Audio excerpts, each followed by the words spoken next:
నా పేరు విజయేంద్ర ప్రసాద్. ఎన్నాళ్ళ నుంచో నా మనసులో గూడు కట్టుకున్నటువంటి ఒక దాన్ని ఇప్పుడు నాకు అవకాశం వచ్చి మాట్లాడటం కోసం ఈ అవకాశాన్ని తీసుకుంటున్నాను. నేను మాది చాలా సంపన్న కుటుంబం అండి. నా క్లాస్మేట్ పేరు దుద్దే జాన్ ఫ్రెడరిక్ సుందర్రావు. వాళ్ళ అబ్బాయి నాతోనూ నాకన్నా కొంచెం సమానంగా బాగా చదివాడు కొన్నాడు. ఇద్దరు ఎస్ఎల్సి పాస్ అయిన తర్వాత లైలా కాలేజీలో చేరాము. మా నాన్నగారు అబ్బాయికి ఆర్థిక సహాయం చేశారు. ఆ రూమ్మేట్గా పెట్టారు. అంటే మా నాన్నగారు మరణవిక్షత లేదు. నాకు తెలిసి ఎప్పుడు నేను తప్పు చేయలేదు. కానీ నా తాతలు ముత్తాతలు వాళ్ళు నోటితో చెప్పలేని భయంకరమైన ఘోరాలు చేశారు మరణవిక్షతతో. నోటితో కూడా అది తలుచుకున్నప్పుడు నా మనసు సిగ్గుతోటి అవమానంతో కుంగిపోతూ ఉంటుంది. ఇన్ని తప్పులు చేశారా, ఆ వంశంలో పుట్టారా. But I own it. అయ్యే జీన్స్ నాకు ఉన్నాయి. వాళ్ళ ఆస్తులు నేను అనుభవిస్తున్నాను. ఆ పాపంలో కూడా నేను భాగస్వామిని. సో దాని గురించి మీ అందరి ముందు తల వంచి వినయంగా నమస్కరిస్తున్నాను. క్షమించండి, క్షమించండి, క్షమించండి, క్షమించండి, క్షమించండి, క్షమించండి. ఇందాక ఒక అబ్బాయి చాలా అద్భుతంగా పాడారు మీ ముందు. ఆకన్నా ఒకసారి ఆయనతో ఇప్పుడు సినిమా వేషం వేయించాలి నాకు. అది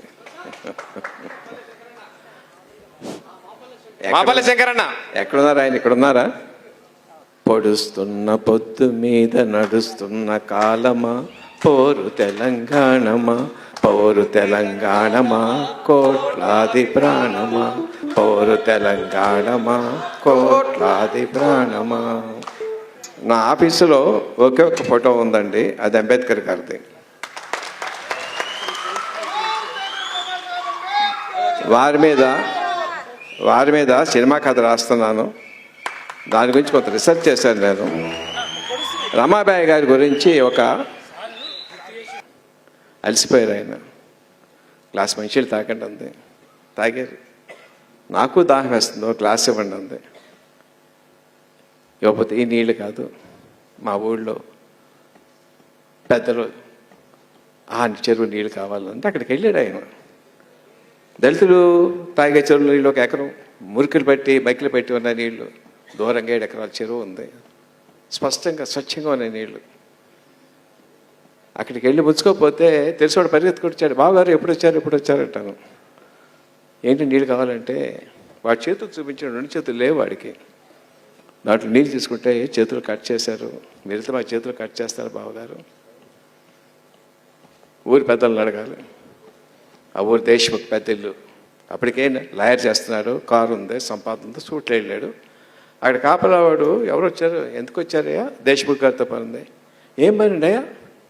చెరువులో నీళ్ళు కావాలి, గ్లాస్ నీళ్ళు తీసు. పర్మిషన్ ఎందుకు అంటే క్షమించండి, ఇక్కడ ఐఎమ్ యూజింగ్ అన్పార్మెంటల్ వర్డ్ కథా సందర్భంగా.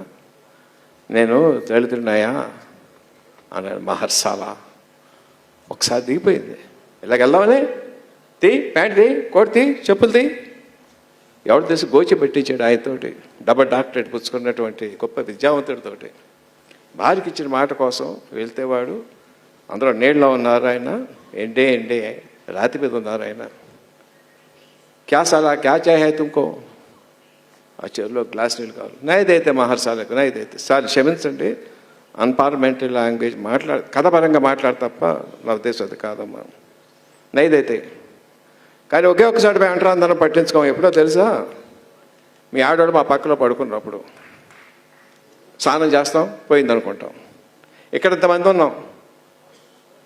మాలో ఎవరిలో ఉన్నా నీ పొలు కానీ మీ ఆడ పొలు కానీ కనిపిస్తే చెప్పు, తీసుకెళ్ళచ్చు. భరిస్తున్నాడు ఆయన వారికి ఇచ్చిన మాట కోసం. దగ్గర నడిచొస్తాడు. చెమట పడుతుంది ఆయనకి. ఎండలో ఉన్నాడు, కింద గొచ్చు కాలుతుంది. అరే చాలా వీడికి బాగా దాహం వేస్తున్నట్టు ఉందరా. పక్క జనం ఉన్నారు, తైనాతి వాళ్ళు. ఉప్పు నీళ్ళైనా పట్టించుకోం కదా, తాగాలి కదా. పంట పెట్టి అవును సార్. సముద్రం నీళ్ళు కూడా తాగాలి కదా. అవును సార్. మరి సముద్రం లేదు కానీ అలాంటి నీళ్ళు ఉన్నాయని చెప్పి పంచి గ్లాస్ పెట్టి వచ్చిపోసాడు, మొహం మీద పోసాడు. పిలో భరించాడు. 2 రోజుల భార్య మంచిలు తాగలేదు, దీన్ని పట్టుకొస్తాడని చెప్పాను. వాడి చేతితో దిగాడు ఆయన. అర్థమైంది. రమా, నన్ను చూస్తే కోపం వస్తుందా, బాధ వస్తుందా? లేదండి, మీలో పట్టుదల కనిపిస్తుంది. ఏదో రోజు మీరంటే ఒక దేశానికి తెలుస్తుంది, నాకు తెలుస్తుంది. నేను చనిపోయిన తర్వాత నేను చనిపోయిన తర్వాత నన్ను తగలబెట్టద్దండి, పూడ్చిపెట్టండి, ఓ మొక్క మాటండి, ఏదో ఆ చెరువు నీళ్ళు తీసుకొచ్చి అక్కడ పోయండి. అప్పుడు స్టార్ట్ అయింది ఆయన పోరాటం నీళ్ళ కోసం. అప్పుడు అర్థమైంది ఆయనకి రాజకీయంగా ఎదగకపోతే ఏమీ చేయలేమని. ఎంత చదువు ఉన్నా ఎంత ఏమీ చేయలేదు, పొలిటికల్ పవర్ కావాలా, జర్నీ స్టార్ట్ అయింది.